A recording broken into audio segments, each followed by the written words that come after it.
Hey Revo fans, we're here with the Canyon Stoic 4 this week. Canyon's hardtail, Enduro hardtail offering. The Enduro hardtail has been making a little bit of a comeback in recent years. Mostly, they've been pretty big over in the European scene for a very, very long time. Guys will have a winter riding bike that they can sort of justify riding in the slop and the mud and all that sort of thing a little bit more, but a few distributors have been bringing them back over to Australia now for a little while, and I think it's a good thing.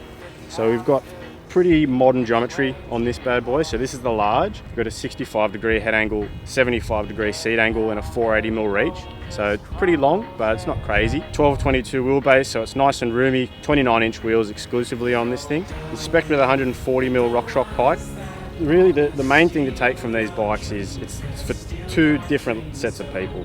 Somebody who's just getting into the sport, not 100% sure of how committed they are, but they want to have a nicer spec bike, go for a bit of an enduro hardtail. So you're getting the best of both worlds. You're getting an introduction to nice modern geometry without the big price hike, or as a second bike for people who've already got a nice enduro bike. Maybe they don't like riding in the rain, a bit of a winter bike.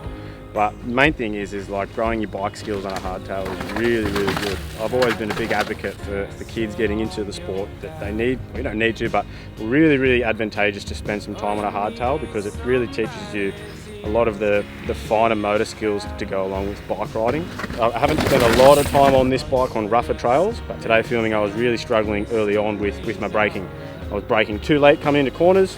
I was getting all jacked up, the back wheels bouncing over things. So I was coming into corners way too fast, blowing through them, riding over berms, all these types of things. So had a little bit of a reset, got my braking done early, which is where I know it should be done, but you get lazy on a big dual suspension bike with heaps of traction. It really makes you go back to the basics of when you learnt how to ride a bike. Focusing on your lines, like I said, braking. Obviously it's very efficient, so you're saving a lot of energy on the way back up, and it's just fun. It makes you really concentrate on all aspects of riding, not just blasting down the trail as fast as you can. Canyon have spec'd this thing pretty well, I think, for the price. So we've got a RockShox Pike Select fork up the front, 140mm travel, like I said, Canyon G5 alloy bar and stem, SRAM group set throughout. So we've got NX drivetrain with a Descendant alloy crank, guide T-brakes paired up with some nice big rotors, reasonably comfortably saddle, 170mm dropper, and a really nice alloy construction frame. One decision to make is whether or not you're going to go for an alloy or a steel frame. The steel frame will be a little bit more compliant through the rougher stuff, but alloy frame is obviously going to save you a lot of weight. Got some big beefy Troll tyres on there, Alex rims. Not many people may not have heard of the Alex rims, but they've got a big name.